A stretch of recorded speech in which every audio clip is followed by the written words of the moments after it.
Hello, this is Jack Jackson. In this video, we're going to continue to talk a little bit about chi-squared distributions, probability distributions. In the last video, we talked a little bit about some of their properties, both of the PDF and CDF. And now we're going to look at how we can use our graphing calculators to perform probability and inverse probability calculations with this. So let's see if we can do this. Use the chi-square CDF function with 5 degrees of freedom to compute the probability that x is between 7 and 11. Well, it's pretty easy, and you could probably figure out how to do it. It's just chi-square lower upper degrees of freedom. So it works exactly like a TCDF function does that we looked at in the last one or a couple of videos back. Okay, let's do an inverse one now. Use the chi-square CDF with 5 degrees of freedom to compute B, where the probability that x is less than B is 0.1. Now, we can graph the chi-square CDF for this. In general, we need CDFs to find inverse probabilities. So we can do a chi-square CDF from 0, which is our left end, because no probability to the left is 0. So chi-square from 0 to x, a variable x, and then 5 degrees of freedom, we'll graph the CDF, and we want the probability to the left to be 0.1, so we put that in as y3, and we graph it. It's going to graph the chi-square CDF. It should start at 0 at the origin here, and it's going to kind of come up this way and level out, approaching an asymptote at y equals 1. And then y equals 0.1 is going to be a horizontal line. My words here are over some of it, but there's that. And we calculate that intersection to be 1.610308, and so that is the B value that we're looking for. Now, unfortunately, there is no chi-square inverse function, so no inverse chi-square function on the TI-84. So we were lucky on inverse norm and inverse t. So for normal and t distributions, there was an inverse probability function built in the calculator. So we had super shortcuts for those two distributions. But unfortunately, the calculator designers did not include that, an inverse chi-square here. So we have to go to this method of graphing the CDF in a horizontal line and calculating the intersection. Not real hard to do, but definitely a little more work than the shortcut.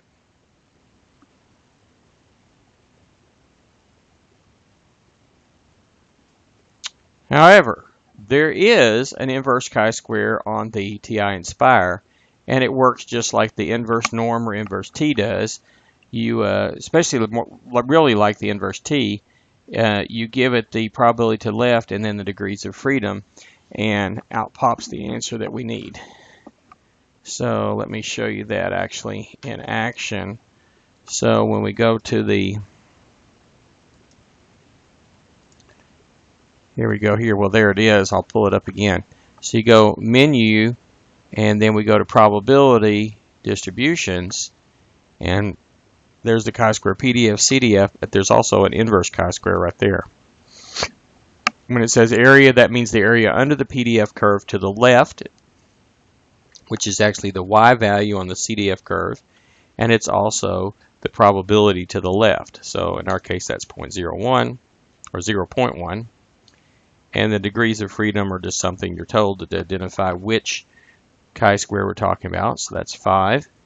In the context of what we'll be doing later, that will be 1 less than the sample size most of the time. So there we go. So that turns out to be the function that we're looking for and the number we're looking for. So that's the value of B that we're looking for here. So that's pretty cool. So if you want to do an inverse chi-square problem like this to find a B, like in a situation like this, you can just use the inverse chi-square, give it the probability to the left, put in the degrees of freedom, and you get an answer if you have a TI Inspire. If you have but if you look at the TI-84, unless they upgrade the operating system some more in the future. Right now it's not built in. So if you go second distributions, you go down, you can see there's your normal PDF, CDF, and inverse norm. There's your T, PDF, CDF, and inverse T. And there's your chi-square PDF, chi-square CDF. You got a F, PDF, and CDF, but if you look, no inverse chi-square and no inverse F.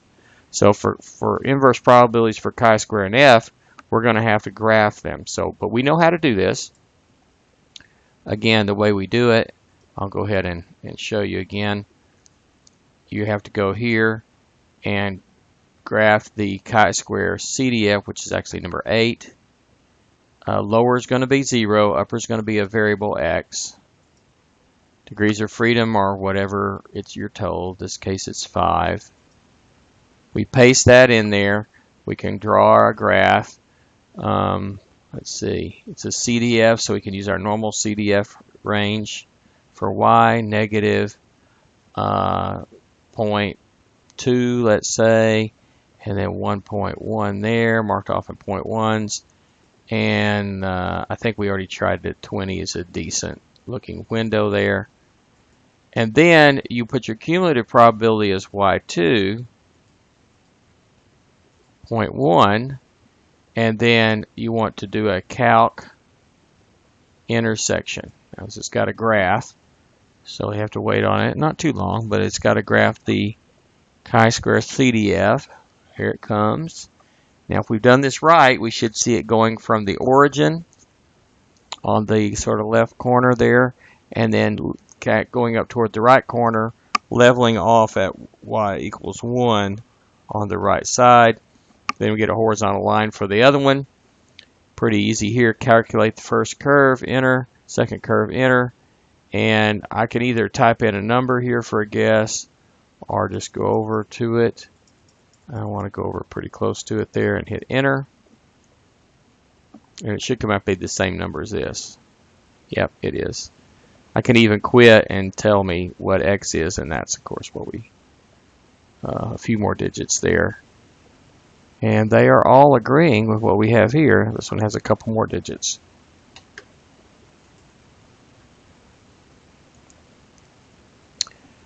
Alright, so now let's use the graph of the chi-square PDF with 5 degrees of freedom to compute and illustrate the probability that 3 is less than x is less than 6.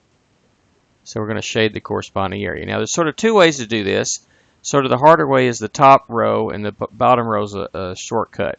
So in general, if we can graph the PDF, so put that in y1 first, and then with the appropriate number of degrees of freedom. Then in general, to shade areas and calculate them, we go to calculate, which is second trace, and we choose number 7, give it a lower limit of 3 and upper limit of 6, and it will shade it. The TI Inspire does something quite similar to that.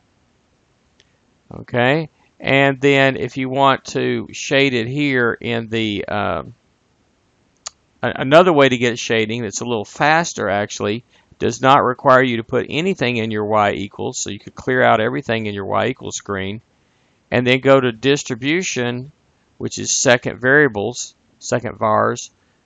Go right arrow to draw, and there, look at that, number 3 is a shade chi-square. And then when you pull that up, you're going to put in lower 3, upper 6, degrees of freedom 5.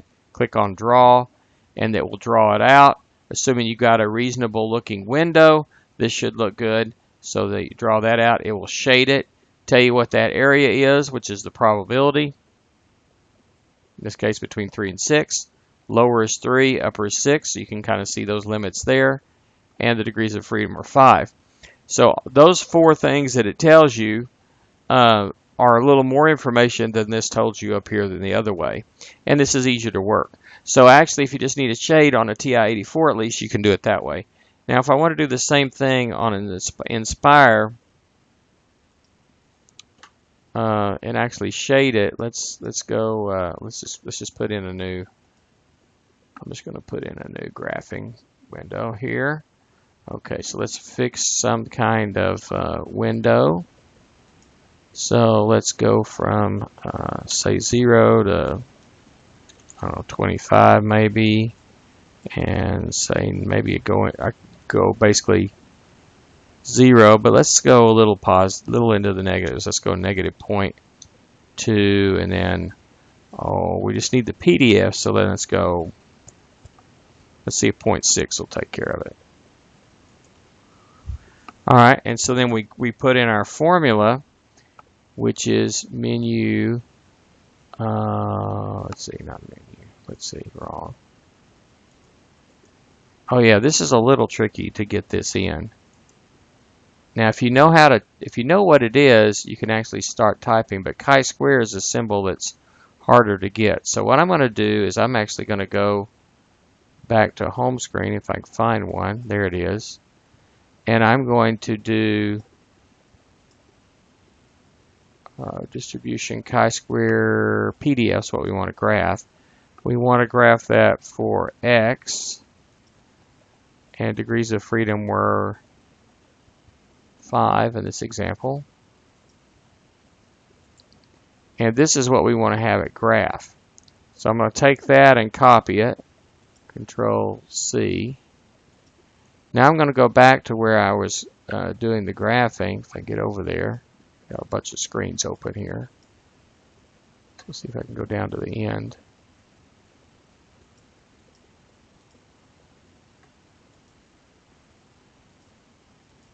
Okay, that looks like the one I was on. Control V will then paste. All right, that should give me the PDF graph that I need. Looks like I could have probably made the graph look better if I come in a little bit more. Actually, I might be able to.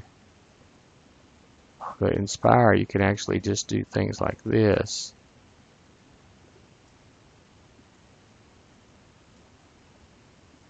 Okay, well, that's getting closer. Or you can actually go here and set some window settings. I think the 25 was actually pretty good. But this is a little bit better scale here. So maybe something like that. And then to shade it, you're going to have to do it this way. You're going to have to go to Menu, Analyze Graph Integral. And lower bound was, what am I shading? From 3 to 6 on this one. So 3, enter, and then 6, enter. And it shades it and finds the appropriate area, which in our case is a probability. Okay. Okay, so there it is in the slide now. Okay. Hopefully that agrees with what we came up with here. It does. That's good news. All right, so how can we actually compute? Now that was fine, all well and good if you want to see the graph and see the shading. And there's especially on the TID4, there's a pretty short way to do that. But really oftentimes we don't really actually need to see the shading, or maybe just a rough hand sketch that's not really accurate in terms to scale is plenty good enough. So we can use the calculator at the home screen to actually just do some calculations. So here's what it looks like. Now one way to do it would be this way. In the old operating system on the left, or the new operating system, or something, it would look like this on an Inspire. We integrate from 5 to 10 the chi-square PDF, and of course that will get it for us. But of course the better way to do it is with the chi-square CDF. So let me pull that up. So here's that way. If I pull this up again, so Math 9, we can calculate things that way. You know what? I'm going to turn on this one. I have Math Print turned off, so I'm going to turn this on. So this is the new operating system. I can have this turned back on. So now if I do Math 9, I get the newer integral looking sign. So we go from 5 to 10, and our function is under distributions. It's a chi-square PDF that we're integrating with respect to x, and it's going to go with 5 degrees of freedom. And that's our function of x. And so it's dx at the end always. And that's the answer we came up with. Now, there's an easier way to do it, though. The easier way to do it is you have a built-in CDF, so let's you do it that way. And so let's go down here. That's actually number 8. I'll just, you can see it, or there it is. If you know it's number 8, you can just press 8. And we're going to go from this case 5 to 10 degrees of freedom, or 5, and put that in there, and that's the same answer. So that's actually a little bit better way to do it. So it's better in the sense it's just easier to put in. Okay. Now, by the way, that first 5 was the lower, second number 10 was the upper, the last number 5 was your degrees of freedom, which are given to you in the problem, except it's not 5 degrees of freedom, it says 8. Now look at this. This is what you get to do when you're the teacher. You just change the problem to match the way you worked it. So unfortunately you can't always do that on the exam. You know, I don't like this problem, I'll pick an easier one, or one I like better, or the one I happen to work. But when you're the teacher you can do that, so I'll fix that like that. Okay. Now, what about graphing the chi-square CDF with 5 degrees of freedom along with the PDF? So we're going to graph both the PDF and CDF.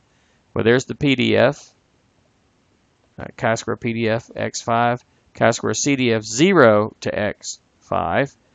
We'll graph the CDF. I made it a little darker. So the thicker line here, thicker curve, is the CDF. Of course, you'd know by its shape that it's a CDF. It goes from 0 to 1.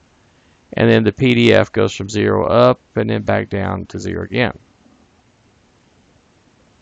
This window is what I have it graphed on, which is reasonable for this particular one. Okay, now, so let's see. Bottom line is, if you really just need to find probabilities, you don't have to do all this. You just use this chi-square CDF right here to find probabilities. And if you want to do inverse probabilities, however, you have to use this method where you graph the CDF, not necessarily have to graph the PDF, but graph the CDF and a horizontal line and do a calc intersect, unless you got the inspire, in which case you can do an inverse chi-square. Okay, so here we go. Let's see if you can work these problems now as exercises based on those techniques that we just did. So use your calculator to compute the following for chi-square distributions. In each case, I give you the degrees of freedom. It's changing each problem, and there's different kinds of probabilities and inverse probabilities that we're going to compute. All right, let's take them one at a time. Do the first one.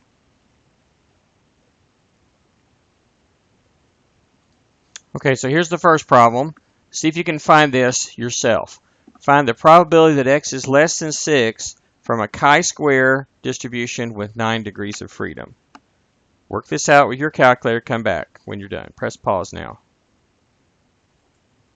Well, here it is. Here's the screen for a TI-84. The Inspire is essentially the same, so I didn't bother putting both screens there, but it's just chi-square CDF from 0 to 6, because remember there's no probability left of 0. That's something you need to know about chi-squares. So from 0 to 6, 9 degrees of freedom, there's the answer. All right, how about this one? Probability that x is between 8 and 15 with a chi-square distribution with 10 degrees of freedom. Work this one out. Come back when you're ready. Press pause. Okay, you should have put in chi-square CDF 8, 15, 10. About 0.4968. All right, those were sort of between probabilities. How about a right tail probability? Probability that x is greater than 21 with 11 degrees of freedom. Come back when you're ready. Press pause now. Now, it turns out that this one, you could run a chi-square CDF from 21 to infinity with 11 degrees of freedom. The problem is you can't put in infinity. And we haven't discussed what would be a good number to put in there to make this work out. So you could put in some large number there and it would probably work. But it's going to be better to do it this way because we do have a definite known hard endpoint on the left of 0. So if we can go, the probability that x is less than 21 would go from 0 to 21. So that's just chi-square CDF 0 to 21, 11 degrees of freedom. And if we do 1 minus that, that's going to be the probability that x is greater than 21, which is 0.0337. So that's probably the easiest to do for a right probability on a chi-square is to do 1 minus a left probability.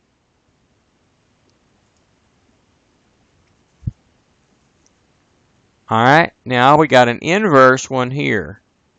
Probability that x is less than b is 0.1, and we got 24 degrees of freedom on a chi-square distribution. Find b.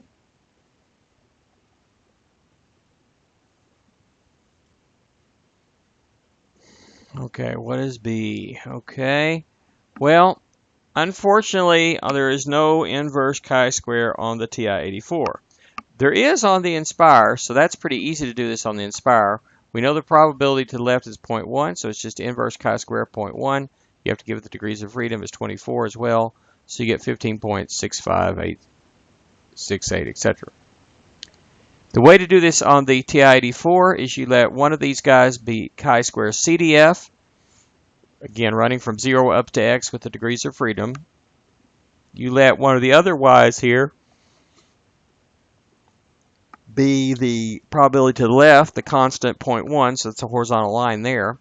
Pick an appropriate window here, and it's graphing from here, and it's going to graph the CDF coming up this way, and the horizontal line here, and you want to calculate that intersection, which we show here. Unfortunately, the words are over some of our graph, but you can see the intersection point there and the point that we're looking for here.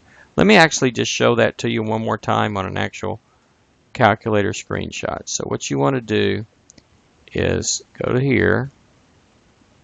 Let me just start from clean. Okay, we want to put in our distribution. Chi-square CDF, which is 8. Lower is 0. Upper is x. And there are 24 degrees of freedom on this one. Paste that in there, so it's chi-square CDF 0x24. Okay, and then we graph our horizontal line at our probability to the left. Let's choose an appropriate window. Maybe that'll work. Let's try that. And then go to Calc, and we want to calculate the intersection. We'll have to wait just a little bit to get this to draw for us.